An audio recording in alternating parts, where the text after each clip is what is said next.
La parashá de esta semana se llama Tazria Metzorah y es una parashá Mejubarot.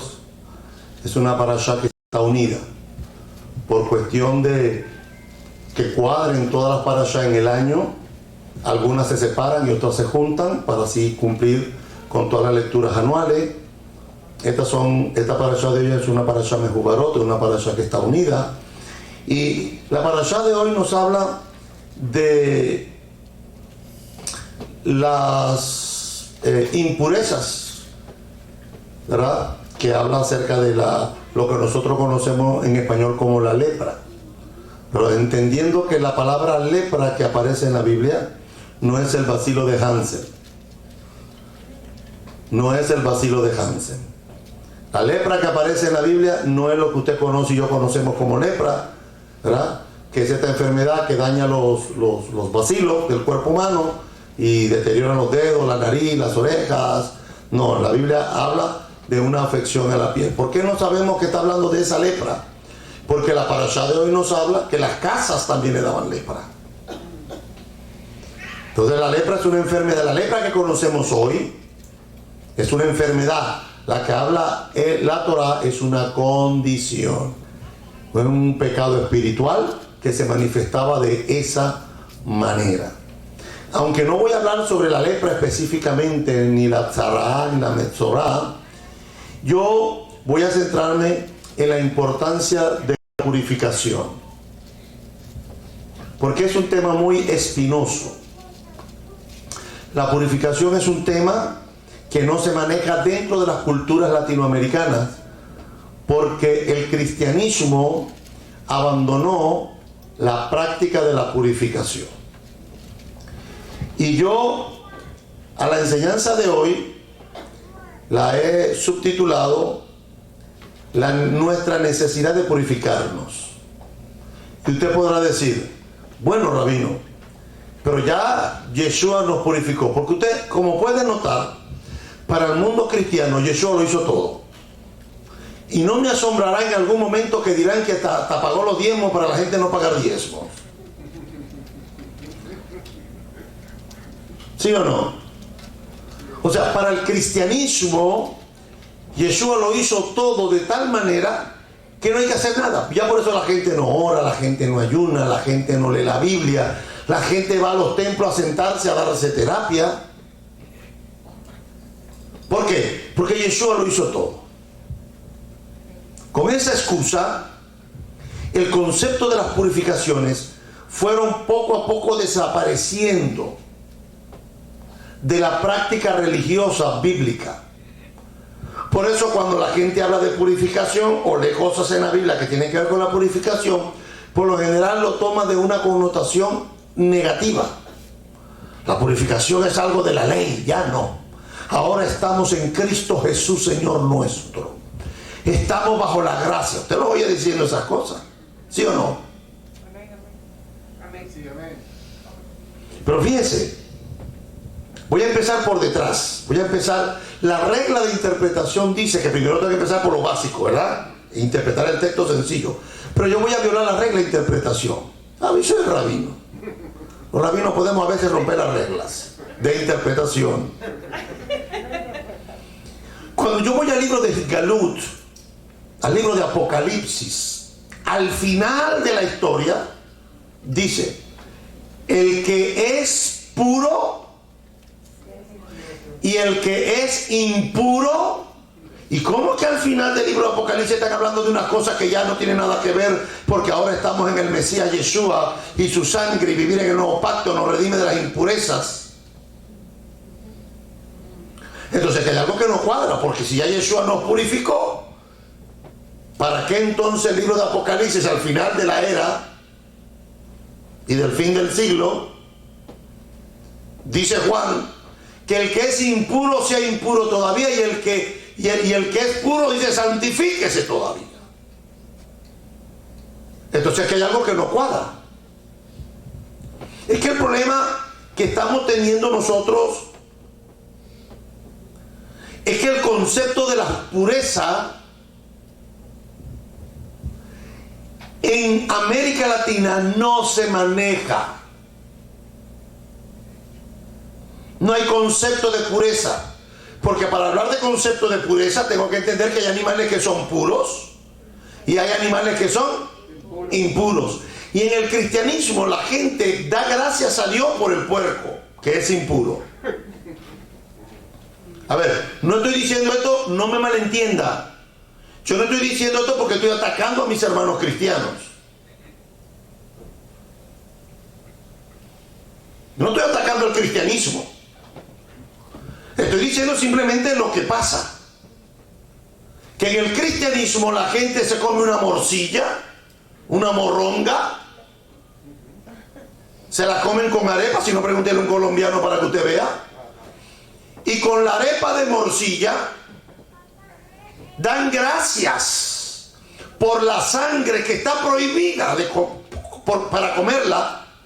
Pero eso es de la ley. No, señor, eso no está en la ley. Eso está en Hechos capítulo 15, cuando los apóstoles instituyeron que no se podía comer sangre. ¿Instituyeron los apóstoles no comer sangre? No. Porque no fueron los shaliachim los que instituyeron no comer sangre. Hashem mismo ya había instituido en la Torá que no podíamos comer sangre. Ni siquiera carne con sangre. Por eso tenemos que desangrar las carnes, porque está prohibida. Los apóstoles terminaron diciendo que tampoco podíamos comer ahogado. ¿Sabe qué es ahogado? ¿O no sabe lo que es ahogado? Cuando uno agarra la gallina y la estrangula, y en los países de nosotros son muy nobles. Tenemos un concepto de respeto por la vida que es impresionante. Agarran a la pobre gallina por el cuello y la empiezan a entorchar. Es inhumano. Es inhumano. Esa gente que maneja y ve el pato que va pasando y acelera. Eso demuestra lo que tienen en el corazón. Así tienen el corazón. Esa gente que ve la tortuga que va pasando, y aquí en los Estados Unidos es muy típica, porque tenemos agua aquí en Miami por todos lados, y la gente acelera. El gato, la gente acelera. Eso demuestra lo que hay en el corazón de esa persona. Los apóstoles prohibieron, confirmaron que no se debía de comer ningún animal que fuera estrangulado. En mi país, el puerco lo matan con un palazo en la cabeza para marearlo. Y después que le dan el palo cochinero, decimos allá, que aquello suena tan horrible, entre el cerdo está chillando, entonces le dan la puñalada. En algunos países de Asia se comen es una delicia comerse el cerebro del mono, pero cuando el mono está vivo. Meten el pobre mono en un aparato, le quitan el cráneo y el mono estando vivo se empiezan a comer el cerebro del mono. Los que comen cangrejos y los que comen ostiones, ¿saben qué? Al cangrejo lo tiran vivo en una olla caliente. La langosta, que no es el saltamonte, la langosta del mar, los hombres que comen estos animales no comen langostas muertas. Agarran el animal vivo y lo meten en el agua caliente y así los matan. Los cangrejos, los ostiones, se los comen vivos, los matan cruelmente. Y en la Torá está prohibida la crueldad animal. La parashá de hoy nos habla de la pureza. Y el tema de la pureza no es tan popular en América Latina. Mucho menos el concepto en las religiones cristianas. El concepto de pureza no hay. Y si lo hay, es tan poco que pasa desapercibido.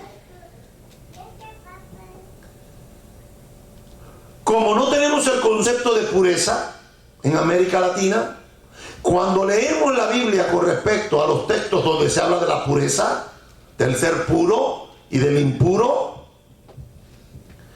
Nos cuesta entenderlo porque no forma parte de nuestra cultura. Cuando lo leemos en la Biblia, lo asociamos con judaísmo, y como es judío es algo que yo no tengo que hacer.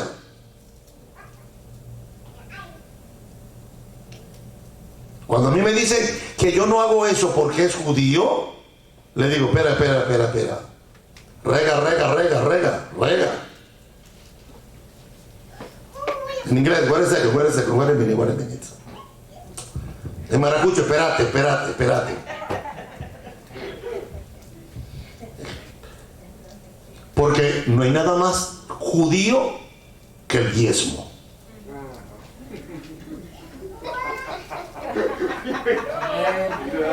Si usted está de acuerdo conmigo, denle un aplauso al Eterno. Todo en la Biblia es bueno, pero no, el puerco, no, eso era para ellos. Nosotros somos el pueblo, somos gentiles, no somos judíos.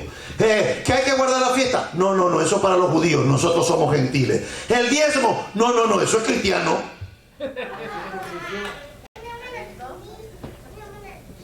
Bueno, yo sigo creyendo que a veces hay algunas creencias que son bipolares. Hay teologías que son bipolares, que son difíciles de entender. Porque si usted me dice a mí que el puerco no lo podemos comer porque no somos judíos, la pregunta es complicada. Porque el mismo hermano Pedro, que ya había sido salvo por la sangre de Yeshua, y que su nombre estaba escrito en el libro de la vida, y que ya Yeshua había muerto por Pedro, ¿sí o no? ¿A Yeshua había ido al cielo, sí o no? Y Yeshua, el mismo Yeshua se le manifestó a Kefa y le dijo, Kefa, mata y come. ¿Y qué le dijo Pedro? No le dijo eso. Primero le dijo, no. ¿Por qué? No, porque ninguna cosa impura, porque en español dice inmundo, pero el griego no dice inmundo. El griego dice impuro, porque ninguna cosa impura ni común. ¿Qué dijo Pedro? ¿He comido? Y pues ya Pedro no era creyente. Entonces la gente piensa que el sacrificio de Yeshua les da la licencia para violar los mandamientos. Hoy en día la mayoría no entendemos el concepto de la purificación, ni entendemos el concepto del estar impuro, porque la mayoría de hoy tenemos baños con duchas, con bañaderas y casas con lavamanos. Pero ubíquese en el judaísmo del primer siglo, o ubíquese en el tiempo de Moisés, en el desierto, el rey David. Entienda, la gente no se bañaba como hoy. ¿Verdad que usted no piensa eso? ¿Quién te piensa? Que el rey David se bañaba todos los días, ¿sí o no? Sí. ¿Por qué? Porque usted se baña todos los días hoy, algunos. Sí, porque hay otros que no les gusta bañarse, y dicen, no, es que no sudé. ¿Pero cómo que no sudaste? Igual, está sucio. En los tiempos bíblicos no se bañaba. Es más, de hecho, ¿usted sabe por qué los franceses son conocidos como la gente que tiene mejores perfumes en el mundo? Porque los franceses apestaban. Algunos todavía apestan. Todavía en Europa, suena fea esa palabra, pero es así. En Europa todavía muchas culturas hoy de la Europa moderna, civilizada, industrializada, muchos europeos se bañan una vez a la semana. Número uno, porque el agua es muy cara.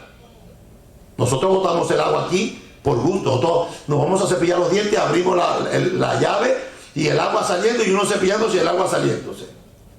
Me voy a afeitar, abro la llave, el agua empieza a salir, me empiezo a afeitar y voy limpiando en el chorrito y voy limpiando en el chorrito del agua. Como tenemos toda la Florida llena de agua y manantiales por todos lados, pues no valoramos el agua. Pero en países como en Israel o países en Europa, el agua es carísima, es cara. En el tiempo, los franceses inventaban los perfumes. ¿Usted sabía por qué las mujeres en los tiempos medievales tenían ropa sobre ropa sobre ropa y se veían así aquellos vestidos acampanados que hoy se ven de lujo? Era para ocultar el mal olor. Y cuando se iban, eso no lo digo, eso es historia. Cuando se iban a bañar, el primero que se bañaba era el papá. Y con el agua que quedaba de una semana de sucio, se bañaba la esposa. Y después que se bañaba la esposa, que quedaba con la semana del esposo y la semana de ella, bañaban los niños.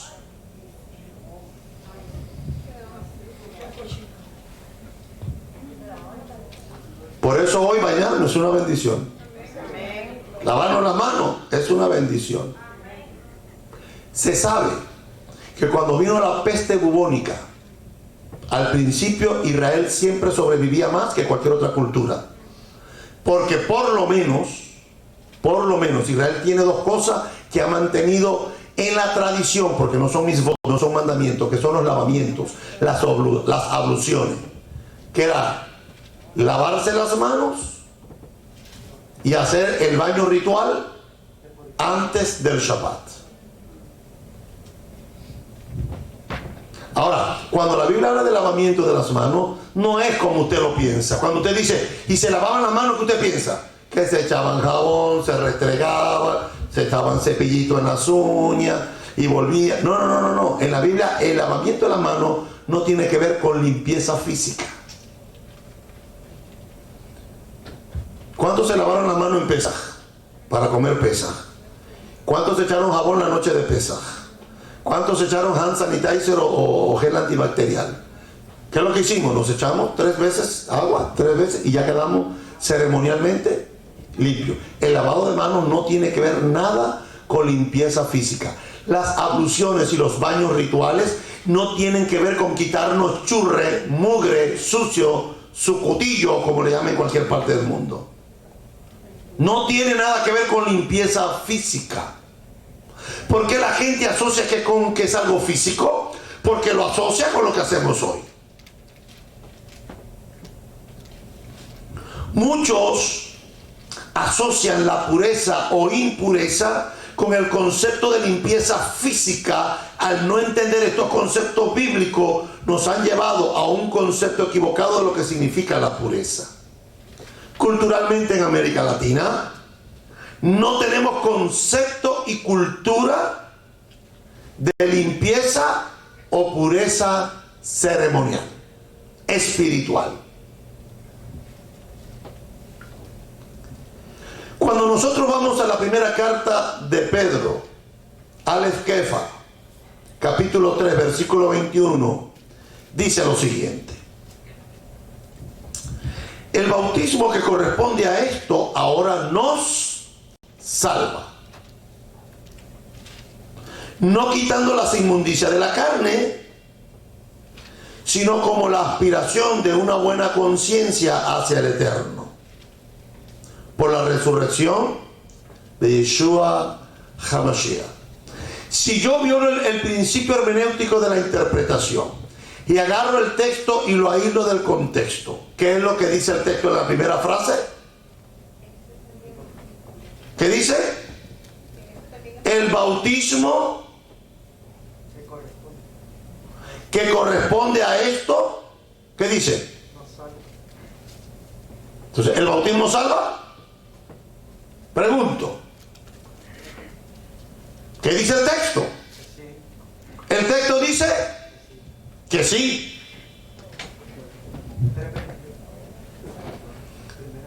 Primera de Pedro, capítulo 3, versículo 21. Dice, el bautismo que corresponde a esto ahora nos salva. ¿Cuánto creen que el bautismo salva? Pero entonces, ¿qué hago con ese versículo? ¿Pero qué hago con el versículo? Yeshua el Salvador, sí. ¿Cuánto creen que Yeshua el Salvador? Levanten la mano, levánteme la mano para yo también. Ajá. Entonces, pero aquí hay un versículo que escribió Pedro que dice que ahora el bautismo que corresponde a esto, ahora dice, cuando lo está escribiendo, no salva. Pero dice claramente Pedro, no quitando, en español colocaron las inmundicias, el hebreo dice las impurezas. Las impurezas de la carne, sino como la aspiración de una buena conciencia hacia Dios por la resurrección de Yeshua HaMashiach. Claro, si yo agarro el texto y lo saco del contexto, el bautismo salva. ¿Sabía que este concepto, hablando del concepto del bautismo, la tevilá es un principio rabínico? En ninguna parte de la Torá Hashem nos mandó a bautizar. En la Torá no hay bautizos, no hay inmersiones. El proceso de sumergir es un proceso que los fariseos instituyeron mucho antes que Yeshua naciera. Porque cuando usted se convierte al judaísmo, ¿el judaísmo cree en Yeshua o no cree en Yeshua? No creen en Yeshua y ellos bautizan. No le llaman bautizo porque no utilizan el término griego. Le llaman ¿cómo? Le llaman tevilá, inmersiones. Si usted se va a convertir al judaísmo, usted tiene que ir a una clase y cuando se termina la clase le dicen, usted tiene que sumergirse en las aguas. Porque la gente en Occidente, la gente piensa que el bautismo eso es una doctrina cristiana que surgió porque, lo voy a decir así bien cristianamente, porque Jesús nos mandó a bautizar y nosotros bautizamos y es una práctica cristiana bautizar porque Jesús nos mandó a bautizar. A ver, explíqueme una cosa ahora, mi hermano. ¿Quién bautizó primero, Juan el Bautista o Yeshua? Y si nosotros bautizamos porque Yeshua nos mandó a bautizar, ¿qué pasó con Juan? Porque Yeshua no le dijo a Juan, ve a bautizar. Es más, Yeshua vino donde estaba Juan para bautizar. Ahora, ¿de dónde aprendió el judaísmo a bautizar? O a hacer una tevilá, a ir a la mifa, a la pila, ¿de dónde el judaísmo sacó eso? No lo sacó de que Yeshua lo mandó. ¿De dónde sacó el judaísmo esta práctica? Porque es una práctica más antigua de lo que usted y yo nos imaginamos. Es una práctica farisea. Que los fariseos, nunca diga el judaísmo, porque eso es muy plural. ¿Usted sabe por qué hay tanto antisemitismo en América Latina? Porque un día se consiguieron con un judío malo, que los hay, 2, 3, hasta 10 te puedes conseguir. Y por una mala experiencia que tuviste con ese, no es que los judíos son así. Y ese antisemita que hay en América Latina piensa que por una mala experiencia con un judío, todos los judíos son así. Entonces tenemos que tener cuidado cuando nosotros generalizamos cuando hablamos. Porque yo no puedo jugar por un judío, no puedo jugar a toda la nación de Israel. Los fariseos practicaban la inmersión, los saduceos no. Los esenios practicaban el rito de la inmersión y las purificaciones, pero los saduceos no creían en eso, porque los saduceos, que eran judíos y eran la élite, los que gobernaban en el templo, porque los fariseos no administraban en el templo. Quienes estaban encargados de los oficios del templo eran los saduceos.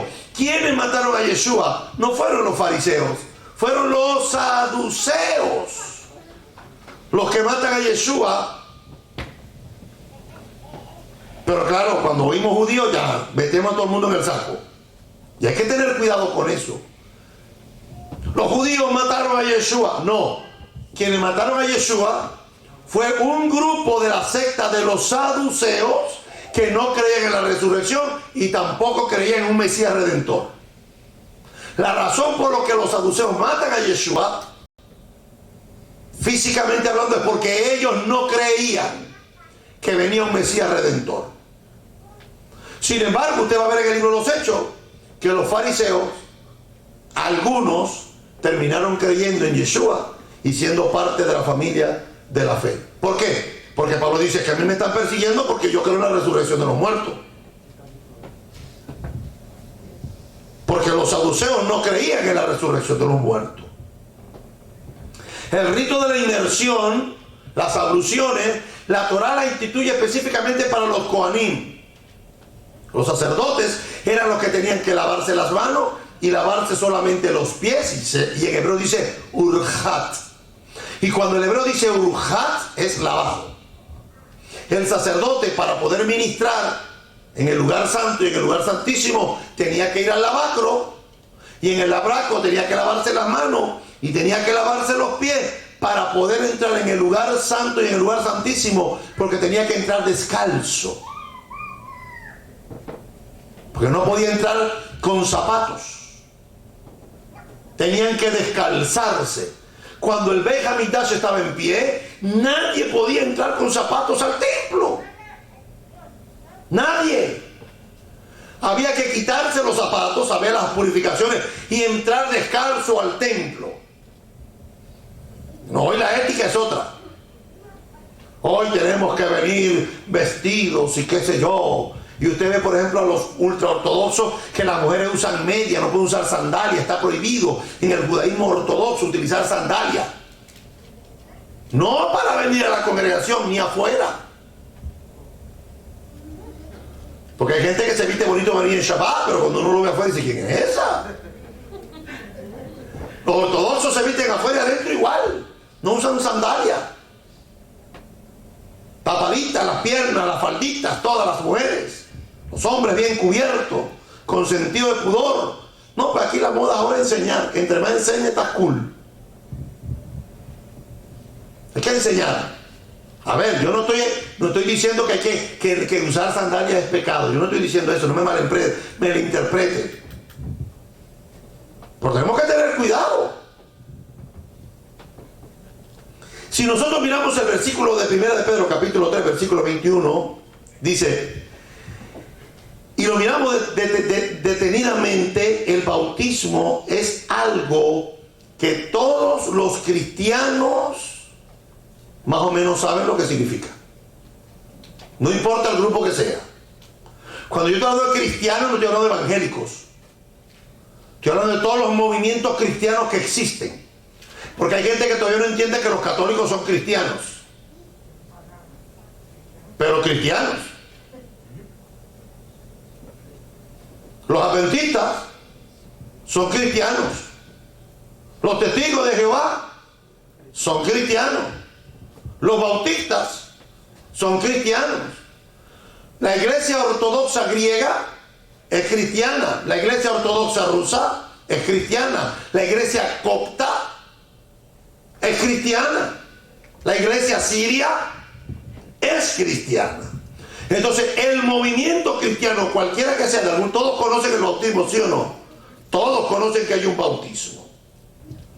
Las iglesias católicas y las altas iglesias protestantes, como la bautista, la metodista, la anglicana, la luterana, bautizan a sus bebés. Porque creen que sin el bautismo estos bebés irán al infierno.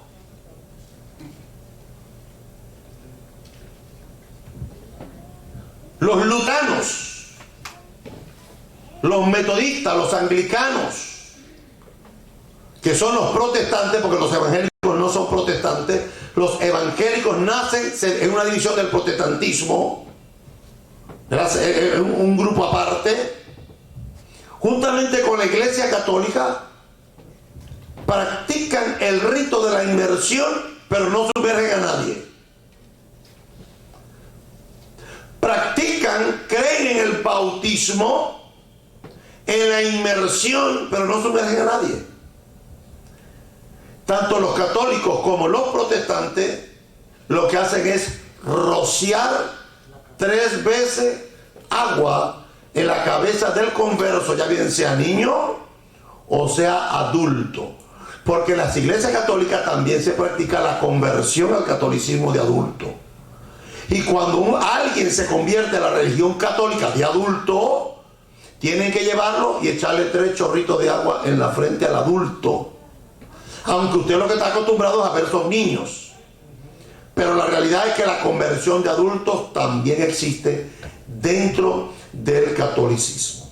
Las iglesias ortodoxas, griegas y rusas, y la iglesia, porque estas son católicas también, para que usted lo sepa. El catolicismo no es solamente la iglesia romana, la iglesia católica griega, la iglesia católica rusa, la iglesia católica copta, la africana, son católicas todos ellos. Las iglesias católicas, tanto la ortodoxa griega, la ortodoxa rusa y la copta, y la iglesia católica etíope, que es otra forma de catolicismo, también bautizan a los bebés, pero ellos sí sumergen al bebé en las aguas 3 veces desnudito el bebé. Lo desnudan y no sé si se le llamará sacerdote, agarra al bebé y lo sumerge completamente en el agua 3 veces. No estamos de acuerdo con el bautismo infantil, porque no tiene sentido, pero por lo menos lo sumergen. La iglesia católica y los evangélicos, perdón, la iglesia católica y los protestantes, sumergen, no, rocían. Hasta que llegó el movimiento bautista. Los anabautistas, en el 1500 y dale, poquito antes, los anabautistas recuperaron el bautismo por inmersión, diciendo algo que es básico. La palabra bautizo significa sumergir completamente debajo del agua, pero te lo voy a poner un poquito complicado. La iglesia de Roma nunca sumergió a nadie, y los protestantes que protestaron contra la iglesia católica, que salieron del catolicismo, como los luteranos, los anglicanos, los metodistas, no bautizaron por inmersión. No hablemos de los evangélicos que tienen 150 años. La iglesia evangélica lo que tiene son 150 años. Hay gente que no se ha enterado, pero para eso vine yo, para darle la noticia. Porque la gente piensa que los evangélicos son la continuación histórica de los apóstoles. No es cierto. Los evangélicos aparecieron hace 150 años con el movimiento de las asambleas de Dios. O sea que hace 150 años no había pentecostalismo, no había doctrina del rapto, porque esa es una escuela específica de la iglesia evangélica. Miren lo interesante de esto acá. Ellos dijeron, basándose en este texto de Primera de Pedro, capítulo 3, versículo 21, que el bautismo salva, y por eso que ellos agarraban a los muchachitos, por lo menos el obispado de Roma salpicó con agua. Los que salieron del obispado de Roma en Europa siguieron salpicando con agua. A diferencia de las iglesias orientales y de las iglesias de Egipto, que decían, bueno, no importa, son niños, pero no lo vamos a rociar, lo vamos a sumergir, porque la palabra bautizo significa sumergir completamente. Y agarran a los niños y los bautizan. ¿Para qué? Porque dice claramente, en Primera de Pedro, capítulo 3, versículo 21, dice, el bautismo que corresponde a esto ahora nos salva. ¿Está diciendo Pedro que el bautismo salva? No. Si usted agarra el texto y lo aísla del contexto, termina creyendo lo que creyó muchos de los movimientos cristianos, que el bautismo salva. Vamos a mirar con cuidado. La razón fundamental de esta práctica de sumergir los niños o de bautizar los niños se basaron en este versículo de Primera de Pedro. Estas iglesias tomaron literalmente el versículo donde dice el bautismo que corresponde a esto ahora nos salva. Y si no bautizamos al niño y se muere, porque ya los católicos no creen en el limbo. ni en el purgatorio, ya el Papa lo eliminó. Antes iban para el limbo, pero ya no hay limbo. La Iglesia Católica quitó el limbo, ya no existe.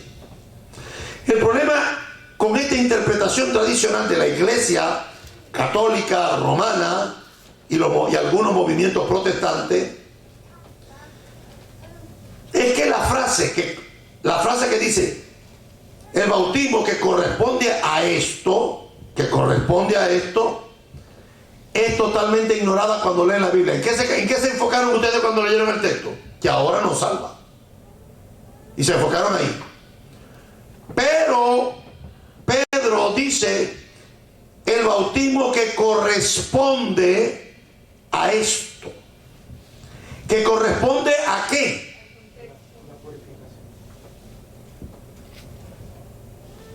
¿Que corresponde a qué? Porque dice el bautismo que corresponde a esto.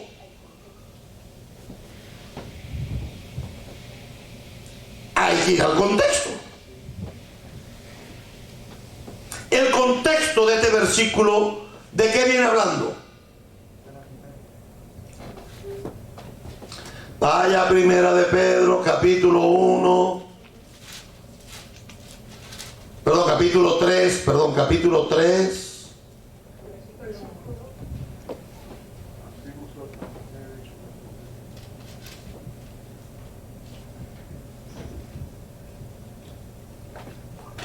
Dice: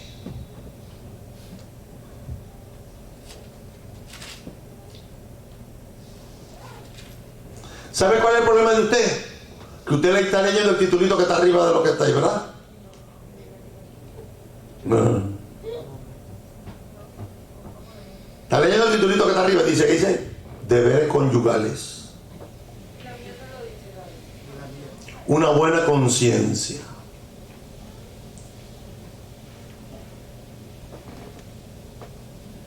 ¿Cuál es el contexto del versículo 21? Olvídese el titulito.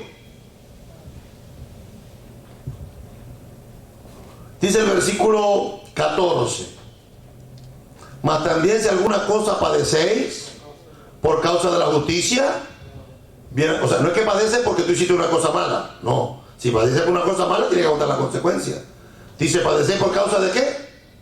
De la justicia, bienaventurados sois. Por tanto, no amedrentéis por temor de ellos, ni se os conturbe, sino santificad a Dios, el Señor, en sus corazones, y estad siempre preparados para estar en defensa con mansedumbre y reverencia ante todo el que os demanda razón de la esperanza que hay en vosotros, teniendo buena conciencia, para que los que murmuran de vosotros como malhechores sean avergonzados los que calumnian vuestra buena conducta en el Mesías. Mejor es que padezcáis haciendo el bien, si la voluntad de Dios así lo quiere, que haciendo el mal. Porque también el Mesías padeció una sola vez por todos los pecados, el justo por los injustos, para llevarnos a Dios, siendo a la verdad muerto a la carne, pero vivificado en el Espíritu. En él, cual también fue y predicó a los espíritus encarcelados, a los que en otro tiempo desobedecieron, cuando una vez esperaban la paciencia de Dios. ¿Cuándo?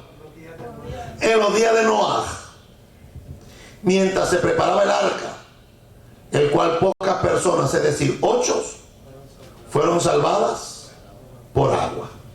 El bautismo que corresponde a esto ahora nos salva.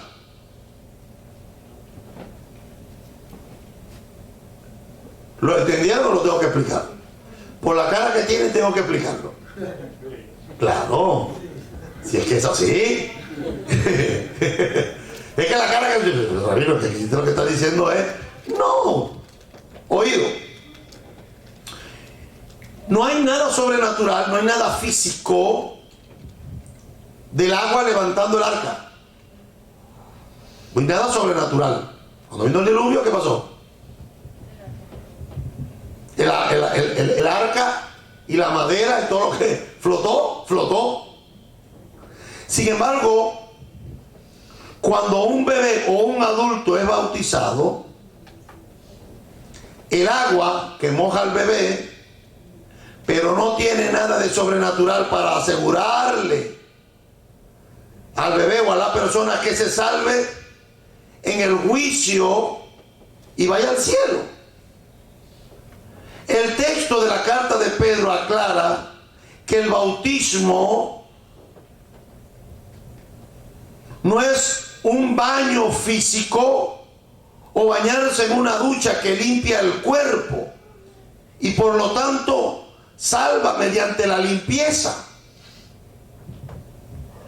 Porque los que no entraron en el arca y se bautizaron, se murieron. No quedaron limpiecitos.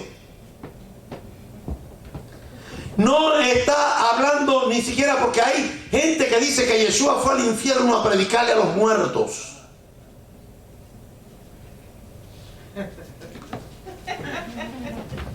Ahí dice el rabino, versículo 19, el cual fue también y predicó a los espíritus encarcelados. Ahí dice que estaban en el infierno. ¿Y por qué la gente dice que se fueron al infierno? Que estaban. Yeshua fue al infierno. Cuando Yeshua murió, ¿a dónde fue?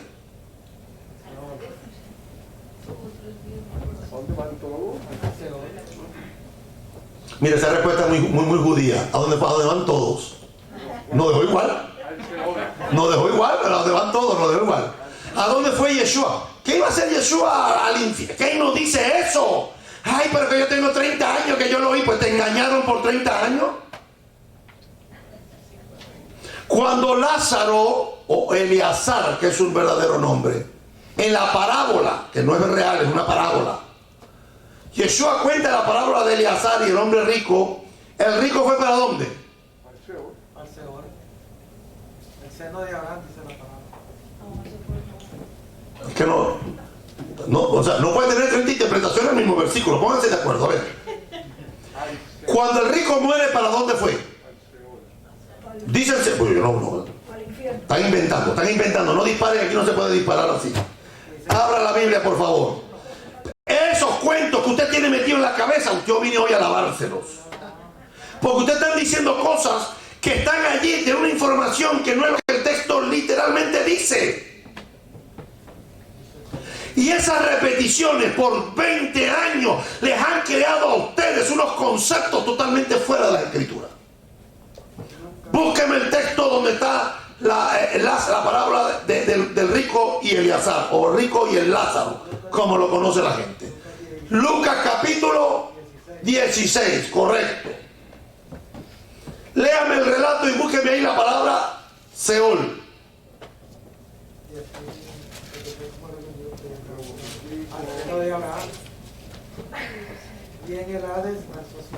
Entonces vamos por parte ahí. Lucas capítulo 16. Aquí me dijeron infierno, Seol, Hades. No puede estar en todas esas partes al mismo tiempo. Vuelven locos ustedes aquí con tantas respuestas raras. Me vuelvo loco a veces, no hay yo cómo responder. Lucas capítulo 16.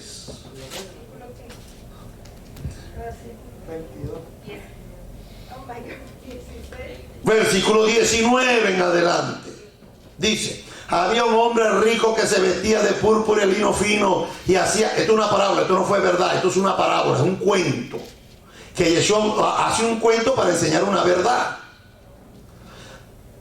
Y había también un mendigo llamado Lázaro, que no se llamaba Lázaro, que se llamaba Eleazar, que estaba echado a la puerta de aquel, o sea del rico, lleno de llagas, y ansiaba saciarse de las migajas que caían de la mesa del rico, y aún los perros venían y lamían las llagas.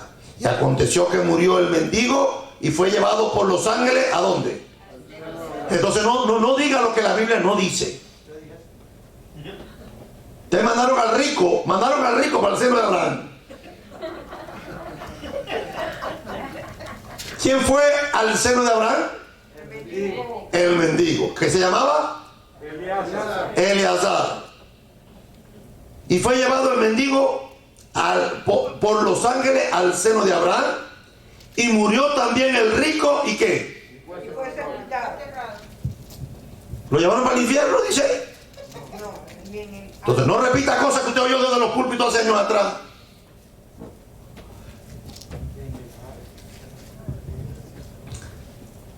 Y luego, ¿qué dice?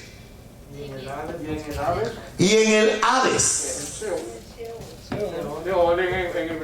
Oye, dice Hades. En griego. Claro, porque la Biblia está, el Nuevo Testamento está en griego. Dice Hades. ¿Qué es el Hades? El Hades no es el infierno. No es el infierno. Por eso el rico no se fue para el infierno. Porque Hades no es infierno. De hecho, cuando en su Biblia aparece la palabra infierno, la metieron a la cañona, como dicen mis hermanos cubanos. Porque en el griego no existe la palabra infierno. La palabra, estoy hablando de la palabra, el término. Porque la palabra infierno, como nos llegó al español, no viene del griego. Viene del latín infernus. Que cuando agarraron la Vulgata latina, le acuñaron ahí la palabra infierno. Pero no, el griego no dice infierno. El hombre fue sepultado. Y sabemos que el rico que fue sepultado fue ¿a dónde? Al mismo lugar donde estaba ¿quién? Eleazar. No fue a otro lugar, fueron al mismo lugar.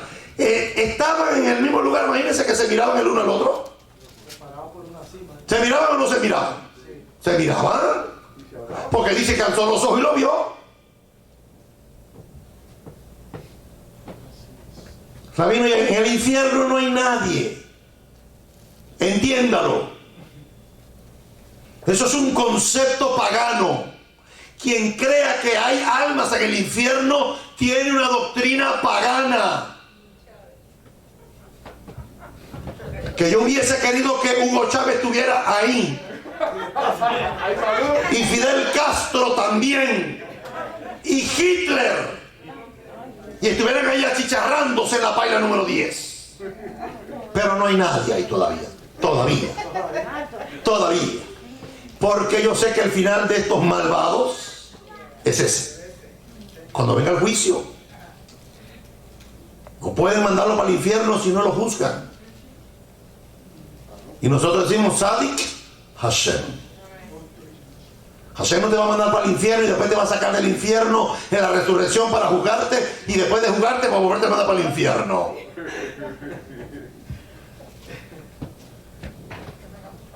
¿Va conmigo?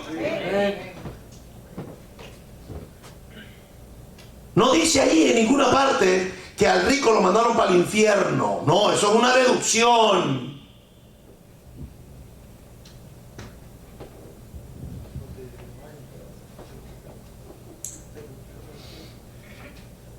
Dice, y aconteció que murió el mendigo y fue llevado por los ángeles al seno de Abraham, y murió también el rico y fue sepultado.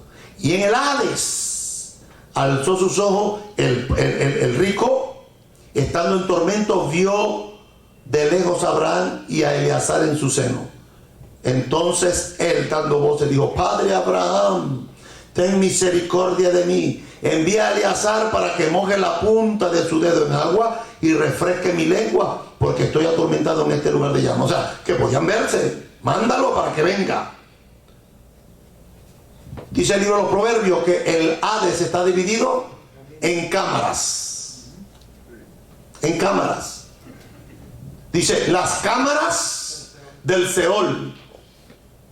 Las de arriba están los justos. Y los malvados están abajo esperando la resurrección de entre los muertos.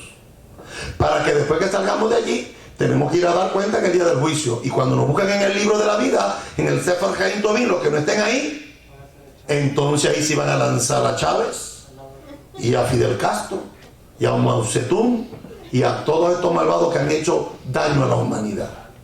Y ahí los van a chicharrar en la paila número 6. Como dicen los musulmanes. Los musulmanes dicen que van a arder en el mármol de fuego. Pero no es que no creemos en un infierno. Sí creemos que, pero no hay nadie ahorita allí. Por eso cuando usted sale con esas cosas raras aquí, tengo que regañarlo. Cuando nadie está ahí, nadie puede ir ahí.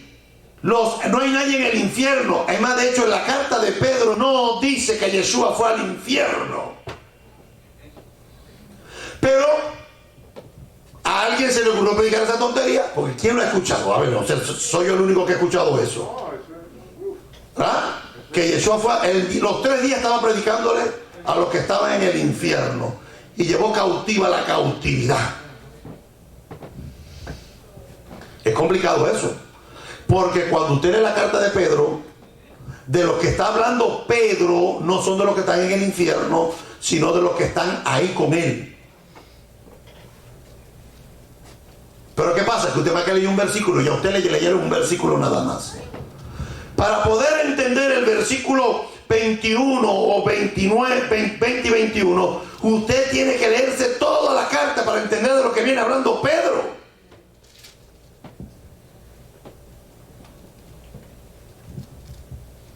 Y está haciendo la comparación de que el agua no salvaba, y le está colocando el contexto de estos versículos. Es el diluvio de Noé. Noé y su familia fueron salvados por el diluvio porque el agua levantó el bote, el barco. ¿Se salvó Noé y su familia por estar en el agua? No, por estar ¿dónde? Dentro del arca. El agua no salvaba.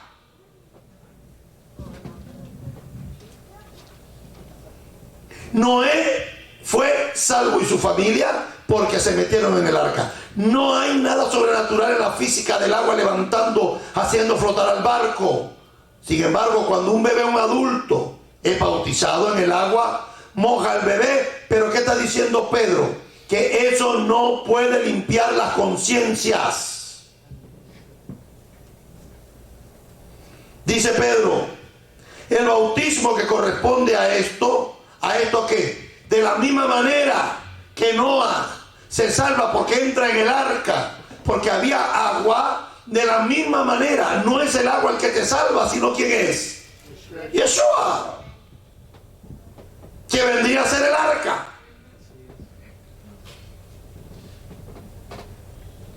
El texto de la carta de Pedro también aclara que el bautismo no es un baño ni una ducha que limpia el cuerpo físico,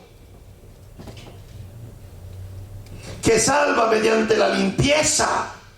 Yo considero que hay gente por ahí que se hace la tefilá y se sale igualito. Decía una hermana que yo amo muchísimo en mi país, cada vez que venían los bautizos ella miraba la cartelera, porque colocaban a los candidatos a bautizo en una cartelera. Si usted sabe algo de esta persona que nosotros no sepamos, hable ahora o calle para siempre. Y llegábamos y se paraba ahí a ver la foto y decía, este es buen hermano. Este, diablo seco, diablo mojado. ¿Por qué? Porque hay gente que piensan que porque bajan a las aguas, ya estoy purificado. La gente piensa que por decir, Señor, me arrepiento, perdóname, piensa que están perdonados. Hay gente que han hecho la confesión de fe. ¿Se acuerdan la confesión de fe? Yo reconozco que soy un pecador, límpiame con tu sangre. Y de pronto, bueno, se ve mucho en las campañas evangelísticas. ¿Cuántos se salvaron? 20.000 personas aceptaron a Cristo. ¿Dónde están esas 20.000 personas? De esas, 7, 8, 10 quedaron en las congregaciones, porque verdaderamente tuvieron una salvación. Los otros se volvieron al mundo. ¿Por qué? Porque imagínense, arrepiéntase, tú no sabes si cuando salga de aquí le pasa un autobús y lo mata y se va para el infierno. Se va al infierno. Eso es coaccionar. Y como yo no me quiero al infierno, ¿qué tengo que hacer? Decir, pues yo digo, Señor, perdóname. Que tengan cuidado con estas cosas, porque el problema no es decir me arrepiento. Si fuera tan fácil como eso. Pero el que creyera en su corazón, el que confesara con su boca que Yeshua es el Señor y creyera en su corazón que Dios le levantó a los muertos, entonces será. Entonces no es solamente confesar, hay que ¿qué? Creerlo. El bautismo, lo que en hebreo llamamos tevilá, la inmersión, no es como quitar la suciedad del cuerpo. No tiene nada que ver con la limpieza del cuerpo. El bautismo, la tevilá, la inversión, no tiene nada que ver con eso.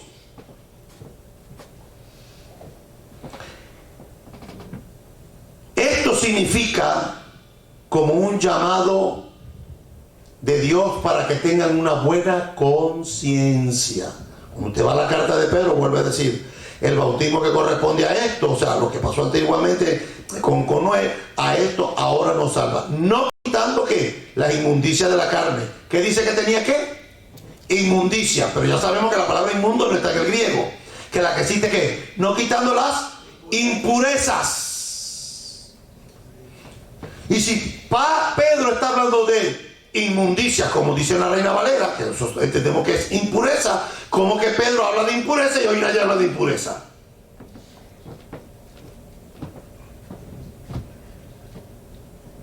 Quitando las impurezas. La palabra que nos da la clave para entender el texto es la palabra ¿cómo? Vuelva a leer el versículo. El bautismo que corresponde a esto ahora nos salva, no quitando las inmundicias de la carne, sino como la aspiración de una buena conciencia hacia Dios. Y ese cómo es un símil. En hermenéutica es un símil, una comparación. Cuando nosotros vamos a la tevilá, se supone que muero para el mundo y vivo para Dios, se supone. Porque dice Pablo en la carta a los romanos que nosotros fuimos sumergidos en el bautismo, pero en su muerte, no en el agua. Porque el agua no te salva, lo que te salva es ¿qué? Que fuiste sumergido en el sacrificio de Yeshua, que es el que te salva. Y como ver como manifestación pública de que recibiste ese Yeshua, vas a las aguas para demostrar lo que en el judaísmo se llama un nacimiento nuevo.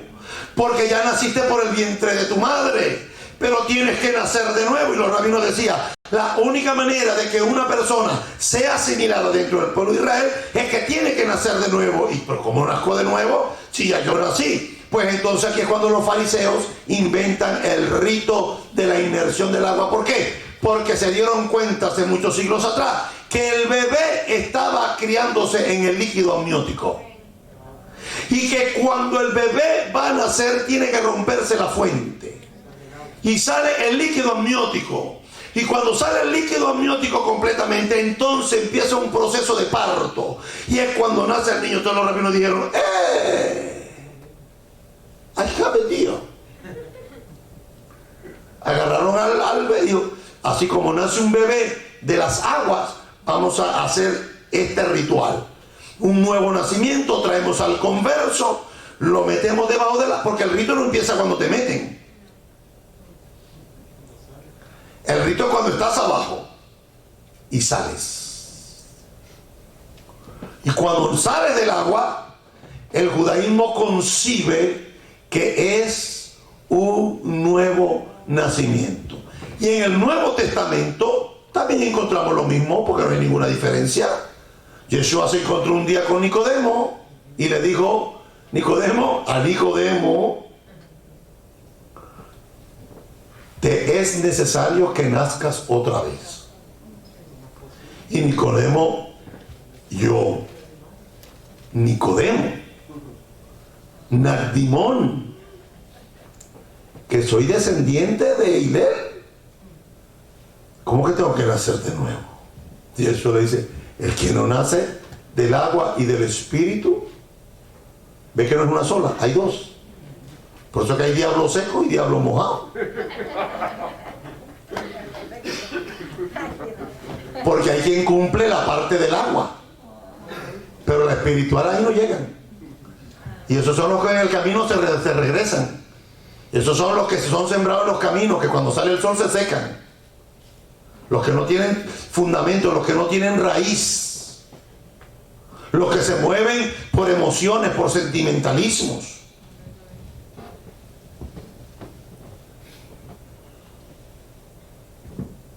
Aquí la palabra clave es cómo.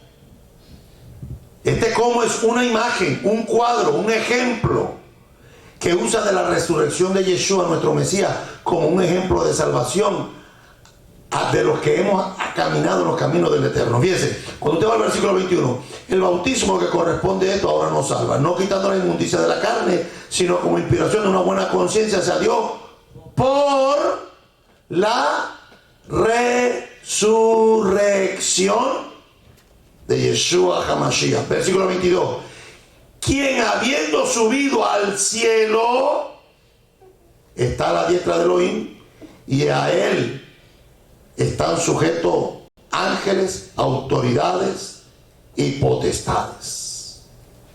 Fíjense,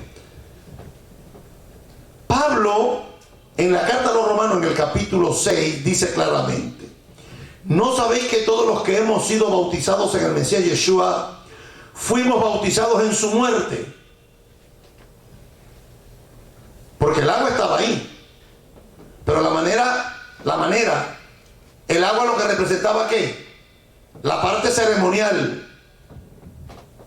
Por tanto, fuimos sepultados con él por el bautismo ¿en qué? En la muerte, a fin de que así como el Mesías resucitó de entre los muertos para la gloria del Padre, también nosotros andemos en una nueva vida. ¿Por qué una nueva vida? Porque el que está en el Mesías, nueva criatura es. El que fue a las aguas y aceptó que el sacrificio de Yeshua lo perdonó, ¿qué es? Una nueva criatura, porque nació de nuevo. Tú no puedes estar diciendo que eres mesiánico, tú no puedes decir que eres cristiano y no te pareces a Cristo, y como mesiánico no te pareces a Mashiach. No puedes. Ni con el cargo, ni por la antigüedad, eso no determina. Es haber tenido también una novedad de vida, una nueva vida. El que está en el Mesías, nueva criatura es. Por supuesto que el bautismo, la tevilá, como le conocemos en hebreo, como todos los mandamientos de Dios, no están establecidos en la palabra, como que el Eterno le habló a Moisés ni a ninguno de los profetas. El bautismo surge con la secta farisea. Cuando la persona que está siendo sumergida en las aguas lo tiene que hacer por fe, con fe y por fe. Porque Juan 16 dice: el que crea y sea bautizado, no dice el que sea bautizado y cree. Dice que ¿qué? El que cree y después es sumergido, se le hace la tevilá, ¿será qué? Que el agua sola no te salva. El agua sola es lo que le decimos al mundo, que morimos para el mundo, que somos una nueva criatura, morimos a todo sistema anterior para vivir conforme a la palabra del Eterno. Por eso Juan dice: el que crea y sea bautizado será salvo. Pero el que no crea, no dice el que no crea y no es bautizado. Bueno, porque automáticamente si no creyó, no se bautizó, no se sumergió, no hizo la tevilá.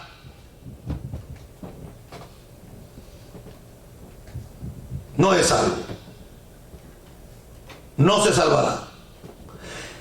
El vestigio de las leyes de purezas en la Torá, en la ley de Moisés, ahora resume que el acto de la fe que todos debemos realizar y la participación simbólica de su muerte, la sepultura y su resurrección, y el privilegio de seguirlo hasta la presencia de Dios en el cielo o en el reino eterno cuando venga.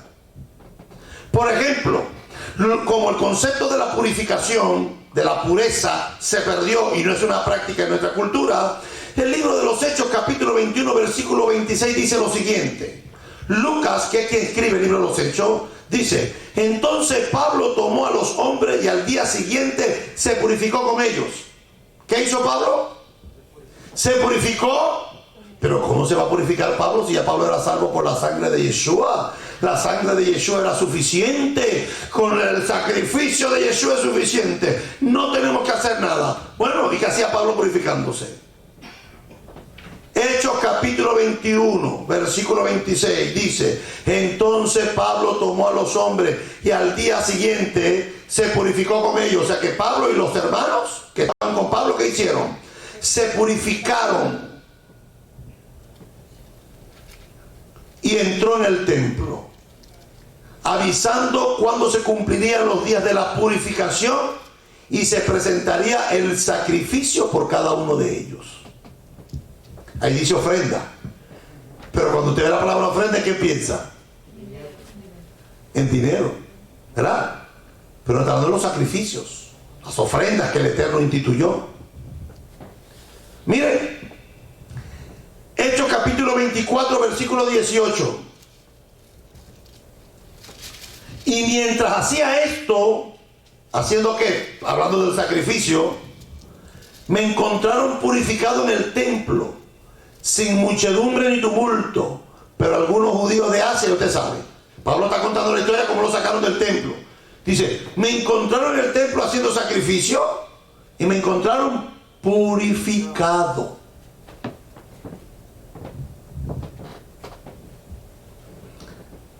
Segunda carta a los Corintios, capítulo 11, versículos 2 y 3. Porque siento un celo divino por ti, desde que te desposé con un solo esposo, para presentarte como una virgen que... Si usted es parte de la Keilah, si usted es parte del cuerpo del Mesías, usted no puede vivir en impureza. Pablo dice, hablando a los hermanos en Corintio, yo a ustedes, los que están en Corintio, los he presentado como una virgen pura. Usted no ve a las viejas casándose con velo y todo hoy, o las muchachas que se casan de blanco embarazadas. A mí me parece que la tontería más y la ridiculez más grande del mundo. ¿Por qué hoy las mujeres embarazadas se casan de blanco y de velo? No, porque tiene 22 años, la misma salió embarazada, pero ya se quiere casar de blanco. Pero es que esto no cuadra. Porque eso son para las puras. Pero ¿por qué ahora la gente ya no ve eso como pureza? ¿Qué es lo que ve? Que es el uniforme de matrimonio. El uniforme de matrimonio. Te ve la señora de 40, 50 años, las teenagers de 50 años, que se van a volver a casar y quieren ponerse, porque yo nunca me casé de blanco, rabino, y quiero tener mi cola larga y el velo largo. Pero ya no te queda. Ya eres abuela. Ya eres abuela. Pablo dice, mire lo que dice Pablo, le dice a los hermanos en Corintio, porque siento un celo divino por ti, desde que te desposé con un solo esposo, para presentarte como una virgen pura al Mesías. Cuando el Mesías venga, no viene a buscar a una congregación impura, viene a buscar una congregación pura, sin manchas, sin arrugas. Dice, pero me temo que, como la serpiente engañó a Eva con astucia y su pensamiento, se deberán de una devoción sincera y pura al Mesías. Primera carta a los Corintios, capítulo 1, versículo 5. El objetivo de nuestro encargo es el amor que surge de un corazón puro. La pureza no solamente tiene que ver con lo físico. Pablo también habla de la pureza del corazón. Esa gente maquiavélica que maquina en sus corazones cómo salir de los atolladeros. ¿Qué explicación voy a dar para no quedar como mal? Es que venía en el carro, me levanté tarde, tengo que decirle al jefe que hubo un choque en el planeta y no pude llegar. Ese corazón no es puro, porque tiene que recurrir a la mentira para tapar una irresponsabilidad. Pablo dice, un corazón puro, una buena conciencia y una fe sincera. Segunda de Timoteo capítulo 2 versículo 22. Así que huye de las pasiones juveniles y sigue la justicia, la fe, el amor y la paz, junto con todos los que invocan al Señor, ¿con qué? Con un corazón limpio, puro. Esto es para los jóvenes. Huyan de las pasiones juveniles. Libro de los Hechos, capítulo 9, versículos 22 y 23. De hecho, bajo la ley, casi todo es purificado con sangre. Perdón, Hebreos 9, 22 y 23. De hecho, bajo la Torá, casi todo es purificado con sangre. Y sin derramamiento de sangre, ¿qué hay? No hay perdón de pecado. Por lo tanto, es necesario que las copias de las cosas celestiales se purifiquen con estos ritos, pero las cosas celestiales mismas son mejores que estos sacrificios. Dice que las copias de las cosas celestiales se purifican.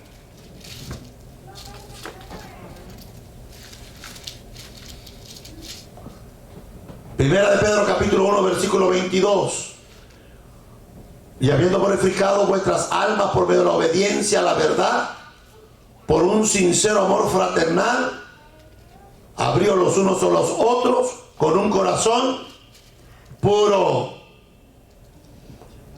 Primera de Juan capítulo 3 versículo 3 dice, y todo el que así espera en él, ¿qué dice? Se purifica a sí mismo, así como él es. Todo el que espera en el Señor, ¿qué dice Juan que hay que hacer? Se purifica. No, pero yo no tengo que hacer eso. Yo estoy bajo la gracia. Yeshua hizo todo por mí.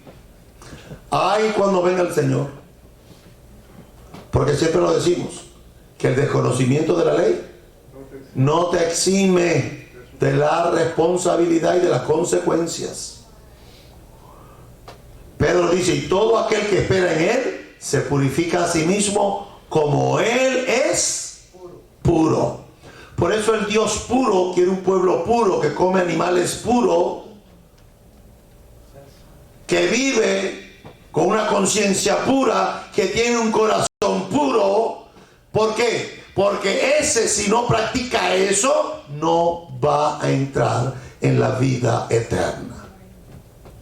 Refresquemos toda nuestra vida con estos recordatorios y de nuestra necesidad de la pureza, tanto del corazón como de la parte física.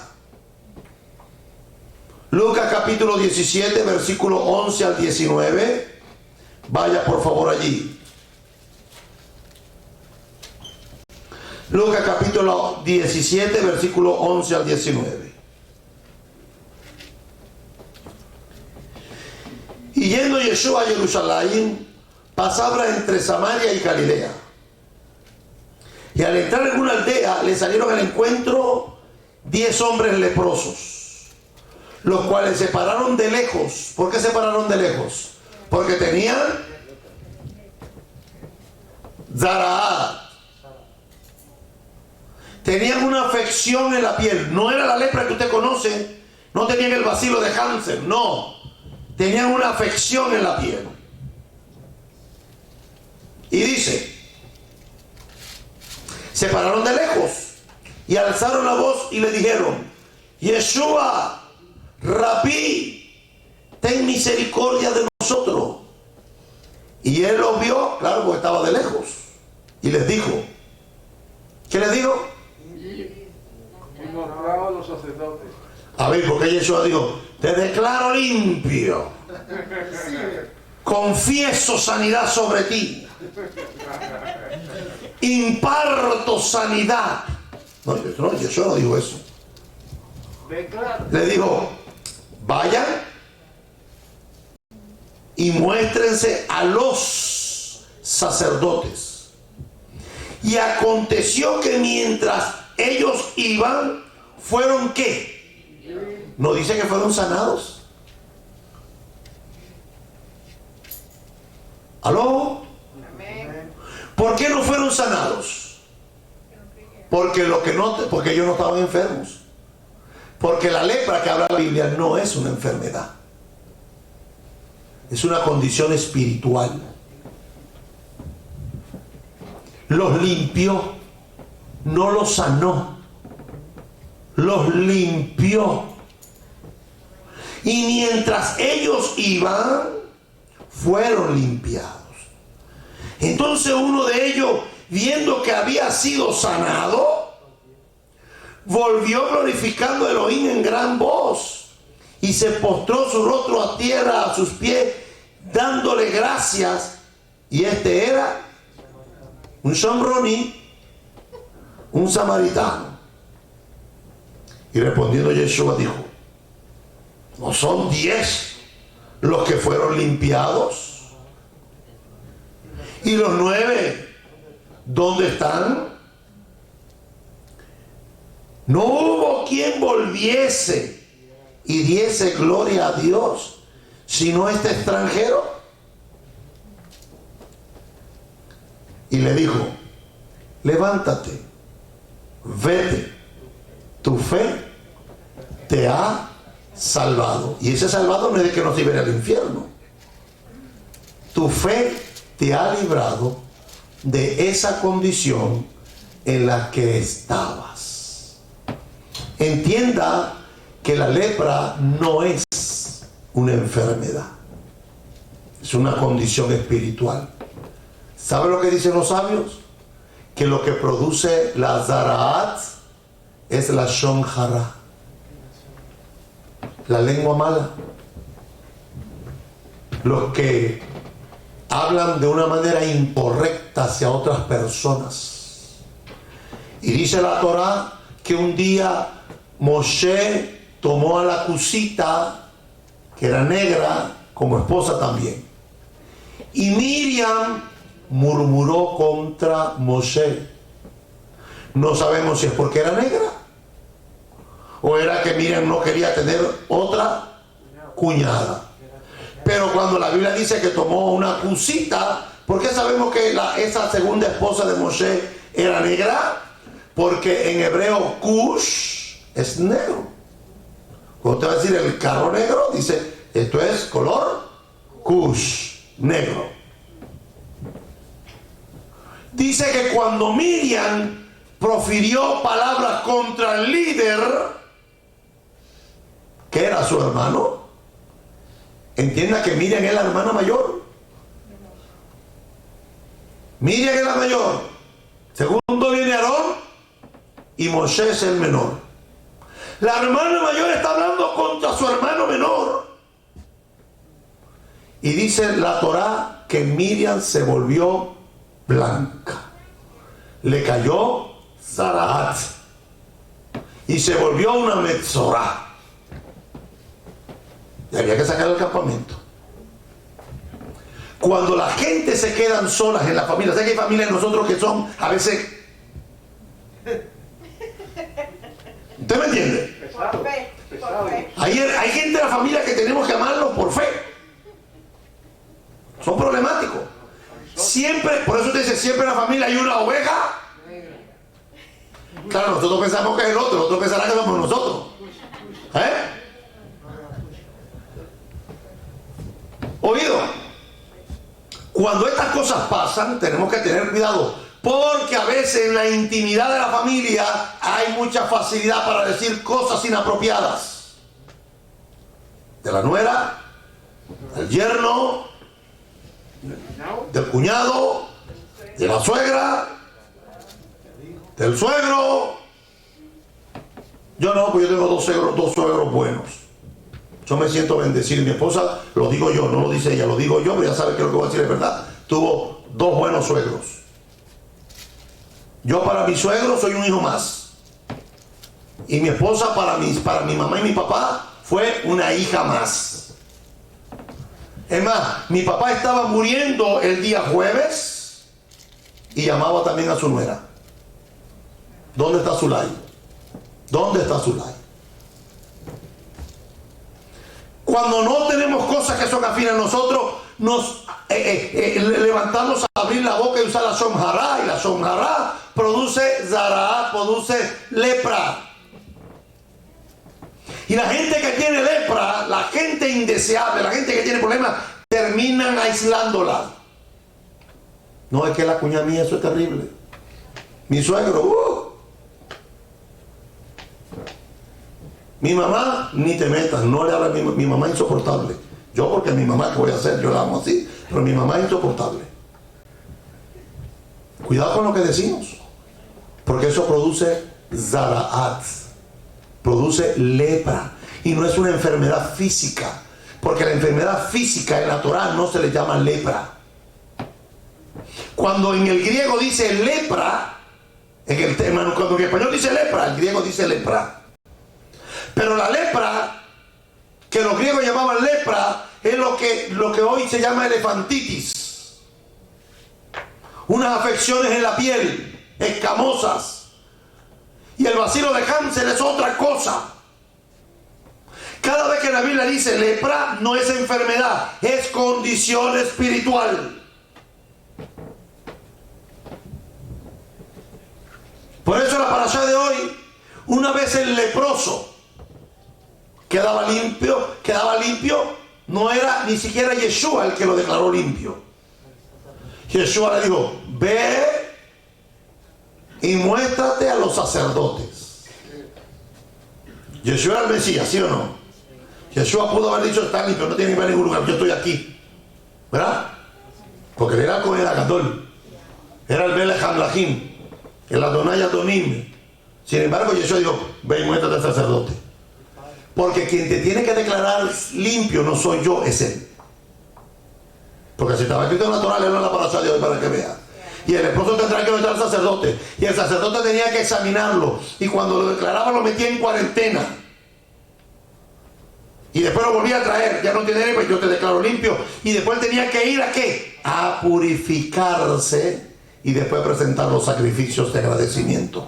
Por eso, en el Evangelio dice, Yeshua dijo, ve y muéstrate al sacerdote y paga toda la ofrenda que Moisés mandó a celebrar para declararte limpio. ¿Qué pasó con nuestros hermanos cristianos que perdieron el concepto de la pureza? ¿Será porque todos se lo atribuyeron a Yeshua y Yeshua lo hacía todo y ya no hace falta la pureza? ¿Cuánta gente impura hay caminando por allí?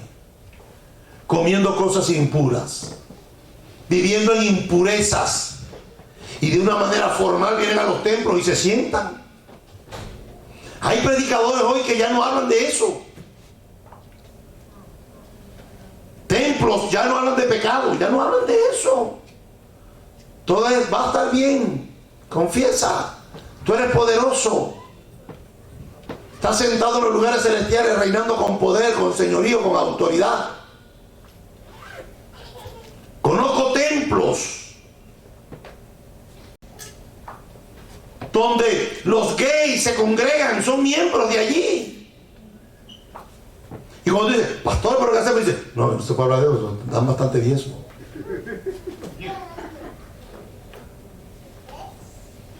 Pero esto no depende de mesiánico, ni de cristiano, ni cuán ortodoxos somos, cuán liberales somos, o cuán open mind somos. Eso no tiene nada que ver con esto. El libro de Apocalipsis dice, el que es inmundo, que siga siendo inmundo todavía, pero que el que es santo, santifíquese todavía. Hashem nos mandó a vivir una vida de santidad, y los santos vivimos de una manera, tratamos nuestro mayor esfuerzo de una manera limpia, pura, tanto de conciencia, de corazón, como en la práctica.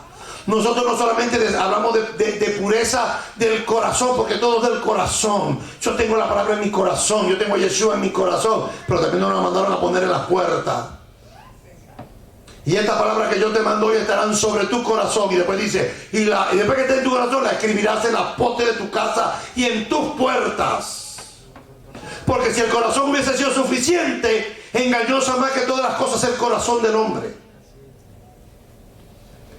¿A cuánto nos vamos a sorprender al final de la carrera? Cuando pensábamos que Chucho iba a llegar y no llegó. Pero era ortodoxo. Tenía hasta peyote. Tenía la cama separada. Él dormía en una cama y ella dormía en otra. Más que la juntaban para tener el cuchicuchi. El hombre no mezclaba, era apegado fielmente a la halajá. Pero a lo mejor su corazón no era puro. Aparentaba. ¿Se acuerdan que hace muchos años, unos 5 o 6 años acá atrás, llegó alguien a nuestra comunidad, pantalón negro, camisa blanca, chaleco negro, kipá, barba? Y uno decía, qué hermoso, ortodoxito, estamos muchachitos así serios, muchacho joven, apegado a nuestra tradición judía, su barba, su traje negro, camisa blanca. Y al mes salió en la televisión que había ahorcado a su madre porque consumía droga. Por eso a mí a veces las barbas me gustan. Y me encanta cuando mis varones, mis muchachos y mi gente usan barba. Esa es nuestra identidad. Nos sentimos orgullosos de eso. Y me orgullo cuando los veo usando sus kipots, sus talitot. Me encanta. Pero no me compran con eso. Me compran con la práctica, con su estilo de vida, con un corazón puro, con una conciencia pura y con una práctica pura. Entonces, como eso es interno, afuera, cuando lo manifiesto de una forma correcta. Porque les termino diciendo, no se engañen o no nos engañemos. Hashem no puede ser burlado. Te puedes disfrazar. Hashem conoce los corazones. Pero ¿sabe qué? Tenemos que aprender a vivir una vida de pureza. Sean puros. Los solteros, manténganse puros hasta el día del matrimonio. Es un concepto bíblico. Y eso no es para los muchachos de 17, de 14, 15 años. Son para los hombres de 40 años igual. Tienen que guardarse puros, y las mujeres hasta que aparezca su Redentor y las pueda redimir. Y los puedan redimir. Tienen que vivir de una manera como que si el Señor llegara hoy. Y así sabremos si podemos llegar a la vida eterna, porque el sacrificio de Yeshua para nosotros es de gran valor. Porque el puro, el limpio, el justo se entregó por los impuros, por los sucios, para darnos en él vida eterna. Puesto de pie, por favor. Baruch atah Adonai Eloheinu melech haolam. Bendito es tu Señor, nuestro Dios, y el Dios de nuestros padres. Porque el concepto de pureza no ha cambiado. Todavía comemos animales limpios. Nos mandaste a ser un pueblo puro, sin mancha, sin arruga, sin contaminación. Nos mandaste a vivir con un corazón puro y una conciencia pura. Porque los puros, los limpios de corazón, los que tienen sus manos lavadas, como dijo el salmista, ¿quién entrará al lugar de tu santidad? El limpio de manos, el puro de corazón, el que no ha elevado su alma a cosas vanas ni ha jurado con engaño. Ayúdame a no usar la shon hara, sino vivir en pureza. No es fácil. No es fácil mantener la boca cerrada. Ayúdame, por favor, a mantener la lengua sujeta y mi boca cerrada. Que solamente para abrir mi boca se pueda cumplir aquello que está escrito en el Salmo. Adonai me abre mis labios para que mi boca proclame tu alabanza.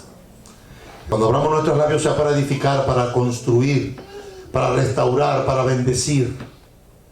Porque si no, entonces la zaraat, la plaga, tocará nuestra vida. Y aunque no se manifieste de tal manera como se manifestaba en el primer pacto y en el nuevo pacto, sabemos que todavía sigue funcionando en este tiempo. Te pedimos, por favor, que nos ayudes a cada uno de nosotros a mantener nuestras vidas en pureza, nuestros hogares, nuestros alimentos, cada una de nuestras cosas, como dijo el apóstol Pedro, que debemos de guardarlo en cuerpo, en alma y en espíritu. Que seamos santos como nuestro Padre Celestial es santo. Pues aquel que nos llamó es santo. Seamos santos en toda nuestra manera de vivir, en espíritu, en el alma y en el cuerpo. Te pedimos, Señor, que bendigas a la hermana Rita. Señor, que vino a despedirse de nosotros, cumpliendo, Señor, una vida responsable, venir a hablar con su rabino y con su congregación, porque se va a otra ciudad a compartir con sus hijas. Te pido, Señor, que así como la vi en el sueño, que así la lleves con su cabeza en alto, que ella pueda llegar donde va a llegar, a donde va a llegar, y que tú la uses con poder y con gloria como lo has hecho en el andar de su vida, en su ministerio en la cárcel, así como lo has usado para hablarle a las mujeres en la cárcel. Señor, que ahora cuando ella vaya a residir en esta nueva ciudad, tú seas con ella, que la unja, Señor, y que le dé fuerza como la del búfalo. Sé, Señor, que se ha sentido cansada, que se ha sentido enferma, pero te pedimos por los méritos del Mesías, por la llaga de Yeshua, que la mantengas en salud, para que ella siga siendo una luz alumbrando en medio de la tiniebla y proclamando tu verdad donde quiera que se encuentre. Que la uses con poder en el nombre de Yeshua, que la guardes de la pandemia, y que a cada uno de nosotros nos concedas una semana buena, igual que a ella y a todos los que nos escuchan por las redes sociales. Una semana de paz, de bendición, de prosperidad, de salud. Que la pandemia no toque nuestras casas. Dios mío, que nos hagas benditos para otros. Que nos sigas poniendo como cabeza y no como cola. Que pongas un cerco alrededor de nuestra familia, de nuestras posesiones. Señor, nos guardes para bien, para vida y para paz. En el nombre de Yeshua, Adonai. Yevarecha Adonai veishmerecha. Yair Adonai panavelecha virunecha. Yisha Adonai panavelecha. Veyasem lecha. Shalom. En el nombre de Yeshua el Mesías. Amén y amén. Shabbat Shalom para todos. Nos vemos a las 4 en el Ben Midrash. Shabbat Shalom para todos.